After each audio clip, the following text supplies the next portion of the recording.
Alam mo ba kung gaano kasakit kapag ang taong dapat pumrotekta sa'yo ay siya mismo ang unang sumampal sa'yo? Hindi ibang tao, hindi kaaway, kundi ang asawa mong sinumpaan mong mamahalin habang buhay. At lahat lang yon dahil ayaw mong ibigay ang perang pinag-ipunan mo ng buong pawis at pagod. Sa isang iglap, ang tahanang akala ko'y puno ng pagmamahalan, naging kulungan ng sakit at pangmamaliit. Ako si Bayan, 28 taong gulang. At ito ang kwento kung paano ko natutunang ipaglaban ang respeto at dangal ko kahit ang kapalit ay wasak na pamilya. Huwag kang bibitaw dahil ang katotohanang malalaman mo ngayon ay mas masakit kaysa sa anumang sampal. Halikayo, pakinggan niyo ang kwento ko. Akala ko, kapag minahal mo ng totoo, sapat na yun para magtagal ang isang relasyon.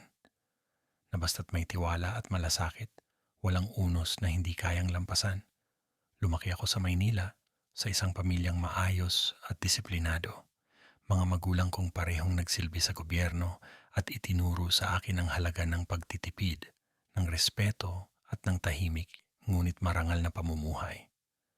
Kaya nang makilala ko si Hai, isang lalaking mula sa probinsya, simple ngunit may pangarap, naniwala ako na iyon na ang kwento ng tunay na pag-ibig. Tinulungan pa nga siya ng tatay ko na makapasok sa trabaho dahil gusto kong maramdaman niyang tanggap siya sa aming pamilya. At oo, naging masaya kami sa simula. Masipag siya, maalaga, at marunong magpasalamat. Ngunit gaya ng maraming kwento ng pag-aasawa, ang mga bituin sa simula ay unti-unting napalitan ng ulap.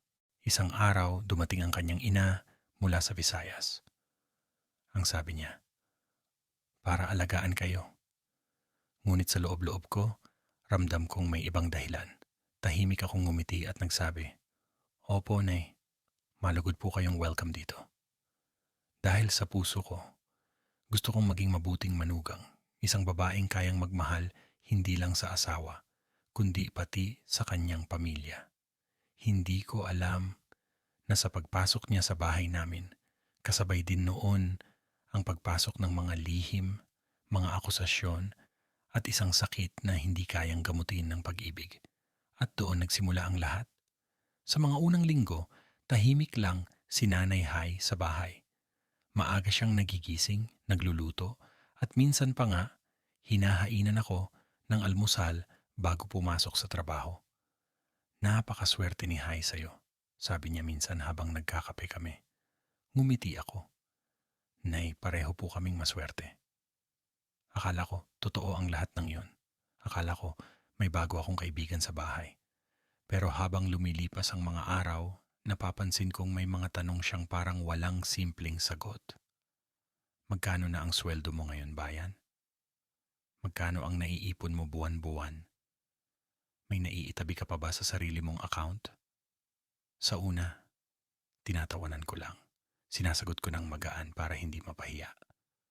Kaunti lang po, Nay. Pang-emergency lang. Ngunit habang paulit-ulit ang mga tanong, unti-unting may malamig na hangin na pumasok sa pagitan naming dalawa. Hindi na ito o si Zero lang. Ito'y parang pagsusuri. Parang may binibilang. Isang gabi habang nagluluto ako, narinig ko siyang kausap si Hai sa sala. Mahinang boses pero malinaw ang bawat salita. Anak, hindi mo ba alam kung magkano ang ipon ng asawa mo?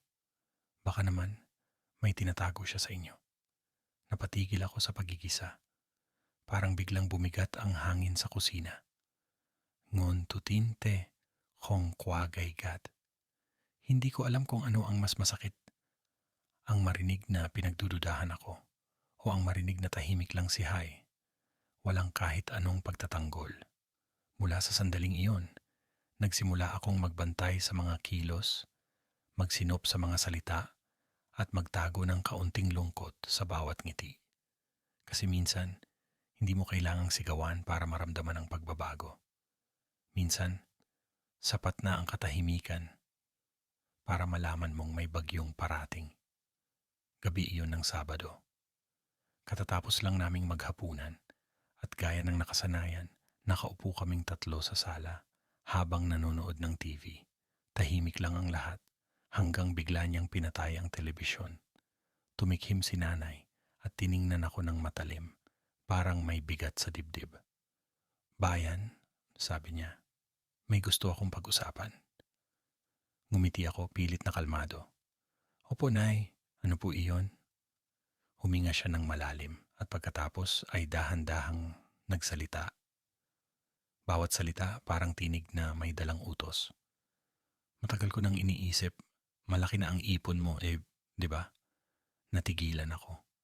Ngumiti pa rin ako pero sa loob-loob ko may kumislot na kaba. Konti lang po, Nay, sagot ko. Para lang po sa emergency o kapag nagkaanak kami. Umiling siya, sabay tingin kay Hai. Anak, kailangan ng kapatid mo ng bahay dito, sa Maynila. Hindi siya makapagsimula ng pamilya kung wala siyang tirahan. Tumingin ulit siya sa akin. Bayan, bakit hindi mo na lang ipagamit ang ipon mo? Bibilhan ko ng maliit na bahay si Henny. Sayang kung nakatinggal lang ang pera mo sa bangko. Parang may humaplos sa aking puso.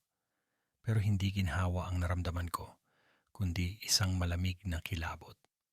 Ma, sabi ko ng mahinahon, may ibang plano po ako sa perang iyon. At malaking desisyon po ang pagbili ng bahay. Mas mabuting pag-usapan muna namin mag-asawa. Sa sandaling iyon, nag-iba ang mukha ni nanay. Ang mga mata niya, na dati malambing, ngayon ay parang apoy na nakatagpo ng gasolina. Anong pag-usapan pa? Ang boses niya ay tumalim. Ang pera mo ay pera rin ni Hai. Pamilya kayo. O baka naman iniisip mong mas mataas ka sa amin. Tahimik lang si Hai. Nakatitig sa sahig, parang wala sa eksena. Hinintay kong magsalita siya. Pero wala. At doon ko unang naramdaman na baka nga hindi ako nag-iisa sa bahay na iyon. Pero mag-isa ako sa laban na ito. Tahimik ang buong bahay. Naririnig ko ang mahinang tik-tak ng orasan sa dingding. Parang tinatadtad ang bawat segundo ng katahimikan. Ang biyenan ko, galit na galit pa rin. Ang bawat salita niya, may halong panunumbat at panghuhusga. Kayong mga tagalungsod, sabi niya, puro kayabangan, hindi marunong makisama. Kapag may pera na, nakakalimot sa mga taong tumulong. Pinilit kong pigilan ang sarili ko.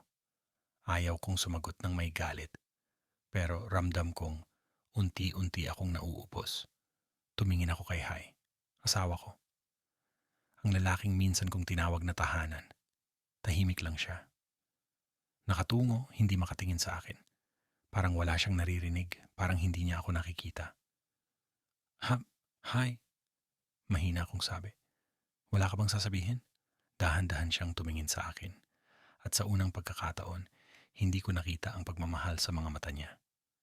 Ang nakita ko ay pag-iwas, takot, at pagkampi. Bayan, sabi niya, may punto naman si Mama. Iisang pamilya tayo. Dapat magtulungan. Kung may pera ka, tulungan mo muna si Jenny. Saka na natin isipin ang iba. Parang gumuho ang lahat ng sandigan ko. Ang bawat salita niya ay parang pako sa dibdib ko. Hindi ko kailangan ng kakampi sa away. Ang kailangan ko lang ay maramdaman niyang kakampi siya sa akin. Ngunit sa halip, pinili niyang manahimik habang tinatanggal sa akin ang respeto. At sa gabing yon, unang beses kong naramdaman na hindi lang pera ang gusto nilang kunin, kundi pati ang boses ko, ang dangal ko, at ang kakayahan kong magdesisyon para sa sarili kong buhay. Kinabukasan, tahimik akong pumasok sa trabaho. Pero kahit anong gawin ko, ang mga salita nila ay paulit-ulit na umuukit sa isip ko. Ang pera mo ay pera rin ni Hai. Iisang pamilya tayo. Bakit hindi ka marunong tumulong?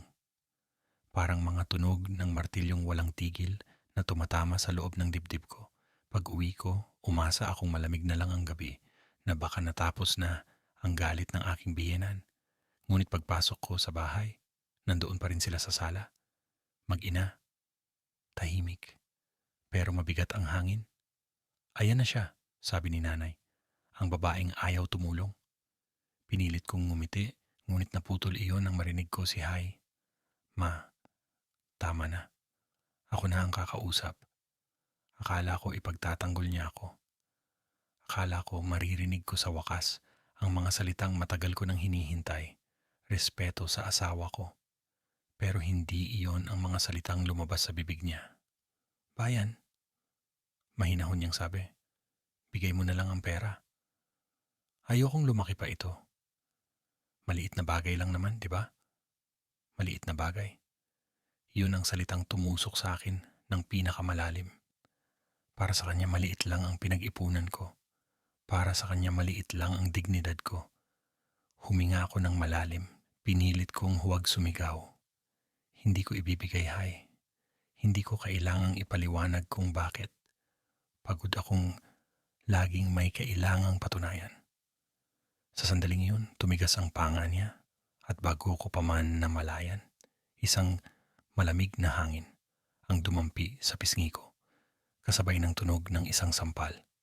Hindi masakit sa balat, mas masakit sa kaluluwa. Ang mga mata ko nanlabo, ang tenga ko umalingaw-ngaw ng mga salitang hindi ko naintindihan. At sa gitna ng katahimikan, isang bagay lang ang malinaw sa isip ko. Hindi ako kailanman sasampalin ng taong may tunay na pagmamahal. Tumalikod ako. Hindi na ako sumigaw, hindi na ako umiyak. Dahil minsan, ang katahimikan, iyon na ang pinakamatinding paghihiganti. Kinabukasan, tahimik ang bahay. Walang nagsasalita, pero ramdam mo sa hangin ang mga salitang hindi na kailanman masasabi. Nakatitig ako sa tasa ng kape sa mesa. Hindi ko na maalala kung gaano katagal akong nakaupo roon. Walang lasa ang kape. Walang lasa pati ang pag-ibig. Si Hai ay nasa kabilang dulo ng mesa, naglalaro ng telepono. Parang walang nangyari kagabi. Gusto kong magtanong kung mahal pa ba niya ako, kung nakokonsensya ba siya. Pero sa mga mata niya, wala akong nakita ni pagsisisi, ni pag-aalala. Ang nakita ko lang ay pagod. Pagod siyang pumanig, pagod akong ipaglaban. At sa katahimikan na iyon, doon ko naisip, siguro tapos na kami. Tumayo ako dahan-dahan. Narinig kong sumayad sa sahig ang paa ko, parang bawat hakbang ay paalis sa isang bangungot. Pumasok ako sa kwarto, binuksan ang aparador at inilagay sa maliit na bag ang ilang damit, ID at wallet.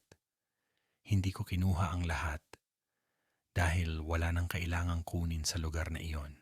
Pagharap ko sa salamin, nakita ko ang sarili kong may pasa sa pisngi. Ngunit higit pa sa sugat, ang mas nakakatakot ay ang babaeng nakatingin pabalik sa akin, isang estrangherang halos hindi ko na makilala. Tahimik kong binitawan ang wedding ring ko sa ibabaw ng dresser. Umikot ito ng 3 beses bago tuluyang huminto. At doon ko narinig ang tunog ng isang bagay na tuluyan ng nabasag. Paglabas ko ng kwarto, sinubukan ni Hai na magsalita. Bayan, sandali lang.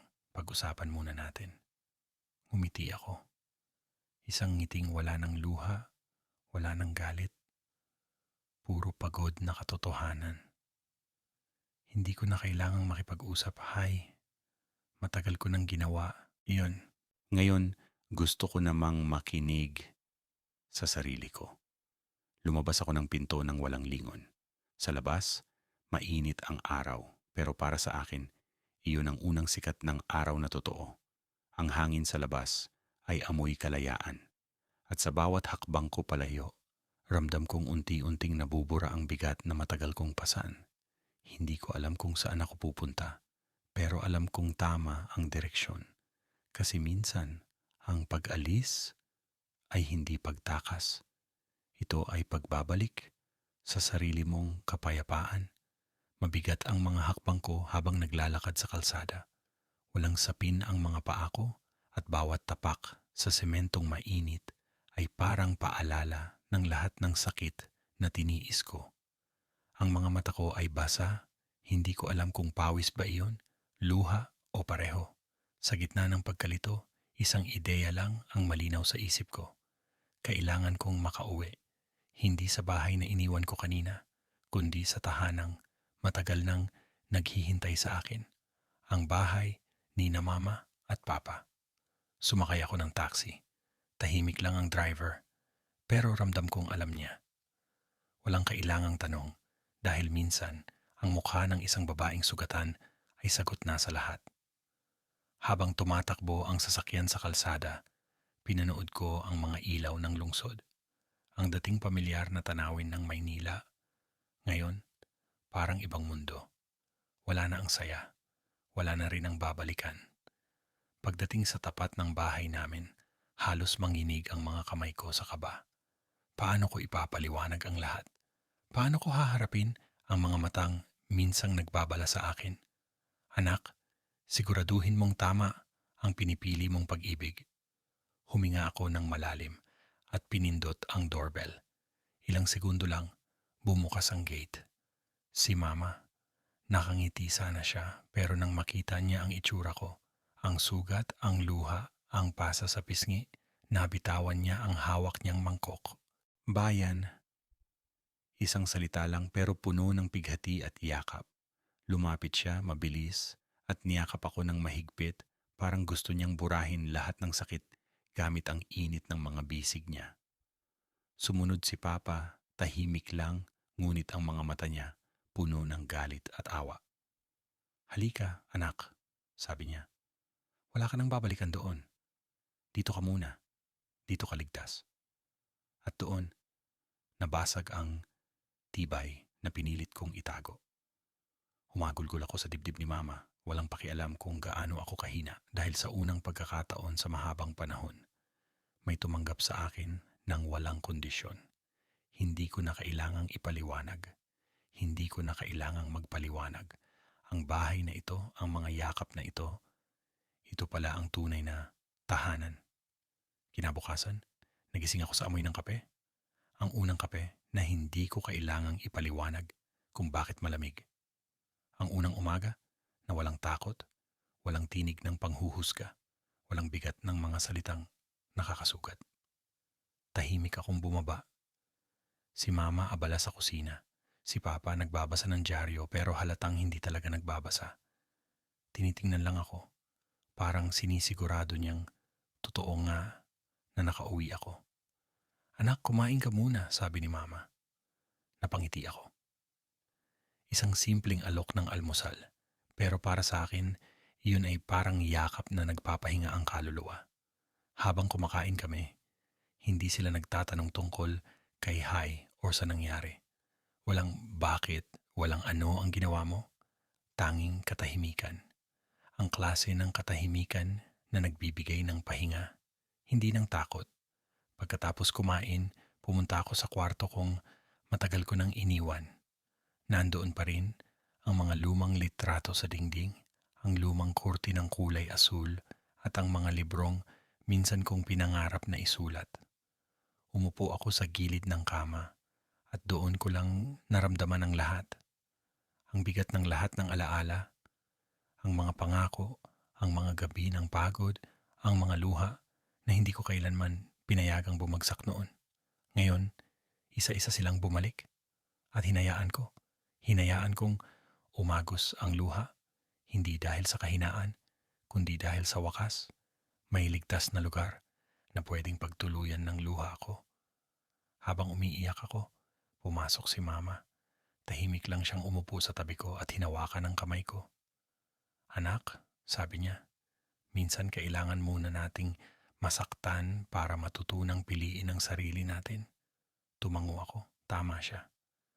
Dahil sa gitna ng lahat ng sugat, may isang bagay akong natutunan na ang paghilom ay hindi laging tahimik pero palaging totoo. At sa araw na yon, nagsimula akong muling buuin ang sarili ko, hindi bilang asawa, hindi bilang manugang, kundi bilang sibayan, isang babaeng muling natutong maniwala sa sariling halaga. Lumipas ang ilang araw, unti-unti kong naramdaman ang katahimikan, Hindi na bilang kalaban, kundi bilang kakampi. Sa bawat umagang bumabangon ako, may dahilan na ulit para huminga.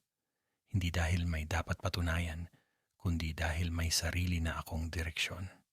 Bumalik ako sa trabaho makalipas ang ilang linggo. Tahimik lang ako noong una. Ayaw kong ikwento ang nangyari. Ayaw maramdaman ng iba ang awa. Ngunit isang kaibigan ang lumapit sa akin. Bayan, sabi niya, iba ang aura mo ngayon. Parang mas matatag ka. Ngumiti ako.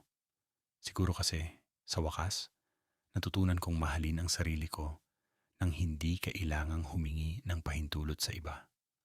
Mula noon, nagsimula akong mag-ipon ulit. Hindi lang ng pera, kundi ng mga pangarap na minsan kong isinuko. Nag-enroll ako sa online course tungkol sa business management. Nagbasa ng mga libro tungkol sa healing at self-worth. At gabi-gabi, isinasulat ko sa isang maliit na notebook ang mga bagay na ipinagpapasalamat ko. Una, nakahinga ako ng walang takot. Pangalawa, nakatulog ako ng walang luha. Pangatlo, may mga taong nagmamahal sa akin kahit wala akong binibigay. At habang sinusulat ko ang bawat linya, unti-unti kong naramdaman ang pagbalik ng lakas. Hindi ko kailangan ng gantimpala. Hindi ko kailangan ng hustisya mula sa kanila. Ang kailangan ko lang ay kapatawaran para sa sarili kong naging tahimik ng matagal. Kasi minsan, ang tunay na pagbangon ay hindi sigaw o galit, kundi ang kakayahang ngumiti muli kahit alam mong minsan kang sinira ng mundo. Ngayon tuwing tinitingnan ko ang sarili ko sa salamin, hindi ko na nakikita ang babaeng sinaktan. Ang nakikita ko ay isang babae na tumindig kahit mag-isa at patuloy na lalaban. Hindi para sa nakaraan, kundi para sa kinabukasan na siya mismo ang bubuuin. Isang gabi, habang nakaupo ako sa terrace, tahimik kong pinagmamasdan ang mga bituin. Matagal na rin mula nang huli akong tumingin sa langit ng walang luha. May hawak akong tasa ng tsaa at sa bawat higop, pakiramdam ko'y may bahagi ng sakit na unti-unting nalulusaw. Naalala ko si Hai. Ang tawa niya, ang mga gabing puno ng pangarap, at ang mga salitang minsan kong pinaniwalaan. Hindi ko alam kung nasaan siya ngayon. Hindi ko na rin tinanong. Kasi dumating na ako sa puntong hindi ko na kailangang marinig ang sorry para makapagpatawad. Dati galit ang humahawak sa puso ko. Galit sa kanya, galit sa nanay niya, at galit sa sarili ko dahil pinayagan kong masaktan ako. Pero habang tumatagal, napagtanto kong ang galit ay parang lason. Hindi nito sinisira ang taong kinaiinisan mo, kundi ang sarili mong kaluluwa. Kaya ngayong gabi, pinili kong bitawan lahat, hindi para sa kanila, kundi para sa akin. Pinapatawad ko sila, hindi dahil karapat-dapat sila, kundi dahil karapat-dapat akong maging payapa. At sa sandaling iyon, may kakaibang katahimikan na bumalot sa paligid ko. Hindi na ito katahimikan ng takot, kundi ng kalayaan. Ngumiti ako. Ngayon kapag naiisip ko si Hai, wala na ang galit, wala na ring awa, tanging pasasalamat na lang. Dahil kung hindi dahil sa kanya, hindi ko sana natutunang piliin ang sarili ko. At kung minsan, ang mga taong sumira sa atin, sila rin ang nagtuturo kung paano tayo babangon. Pagkaraan ng ilang buwan, parang unti-unti nang bumabalik sa kulay ang mundo ko. Ang mga umagang, dati abot langit ang bigat, ngayon ay puno na ng tahimik na sigla. Ang mga gabi na dati puro iyak, ngayon ay may kasamang dasal ng pasasalamat. Hindi ko sinabing madali, kasi hindi naman talaga. May mga araw pa ring biglang sumisiksik sa isip ko ang mga alaala, ang mga sigaw, ang mga luha, at ang mga salitang hindi na mababawi. Pero sa tuwing bumabalik iyon, ngumiti na lang ako at sinasabing, tapos na iyon. Hindi ko na kailangang balikan. Minsan, habang pauwi ako galing trabaho, May nadaanan akong flower shop. Naalala ko bigla, mahilig akong magtanim dati. Pero matagal ko na yung tinalikuran dahil wala akong oras noon para sa sarili ko. Pumasok ako at bumili ng maliit na paso ng cactus. Ang parehong halaman na minsan kong ginamit para ipagtanggol ang sarili ko. Ngayon hindi na ito sandata. Isa na itong paalala. Paalala na kahit gaano katinik ang pinagdaanan mo, kaya mo pa ring mamuhay, mamukadkad at magmahal. Basta marunong kang maghintay ng tamang panahon. Pag uwi ko, inilagay ko ang kaktus sa tabi ng bintana. Araw-araw ko siyang dinidiligan, hindi lang ng tubig, kundi ng pasensya, pag-asa at pagmamahal. At habang tumatagal, parang hindi lang siya ang tumutubo. Pati ako, natuto akong ngumiti ng walang dahilan. Natuto akong maglakad ng hindi nagmamadali. At higit sa lahat, natuto akong magtiwala ulit. Hindi muna sa iba, kundi sa sarili ko.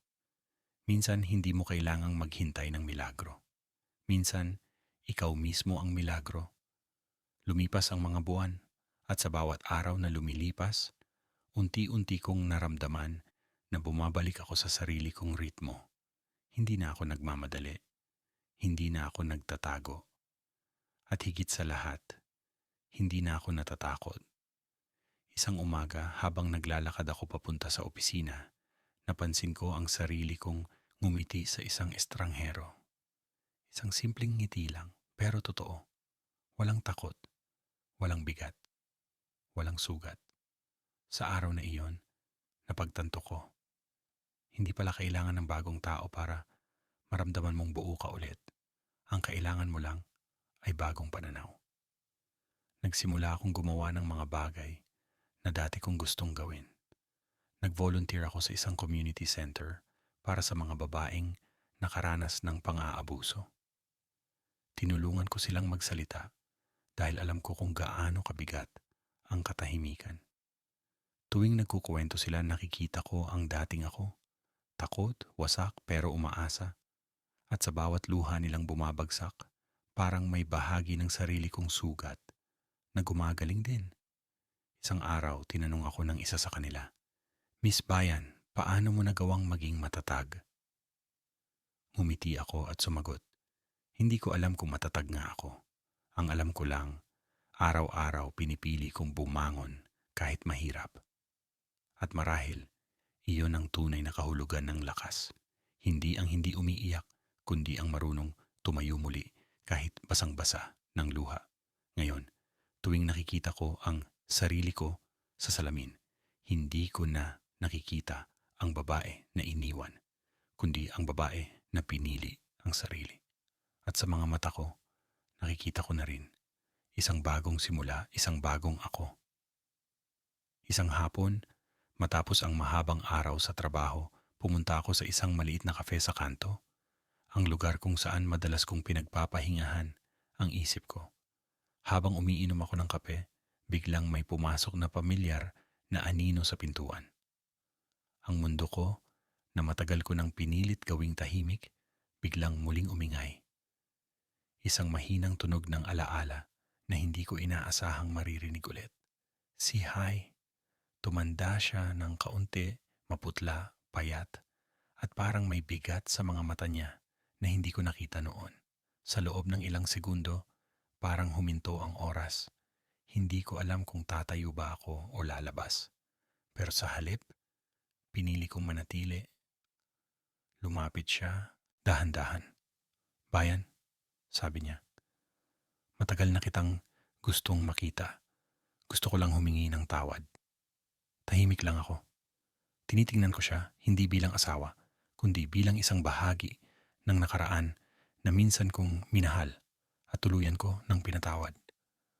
"Wala kang kailangang ipaliwanag," sabi ko. "Ang lahat ay nangyari na. At kung may dapat kang dalhin ngayon, dalhin mo na lang ang aral." Tumango siya at sa unang pagkakataon, nakita ko sa mga mata niya ang tunay na pagsisisi. Ngumiti ako, hindi para sa kanya, kundi para sa sarili ko. Dahil sa sandaling iyon, ramdam kong tuluyan na akong pinalaya ng puso ko. Salamat, Hai, sabi ko. Hindi dahil sa sakit na binigay mo, kundi dahil sa lakas na natutunan kong hanapin dahil sa'yo.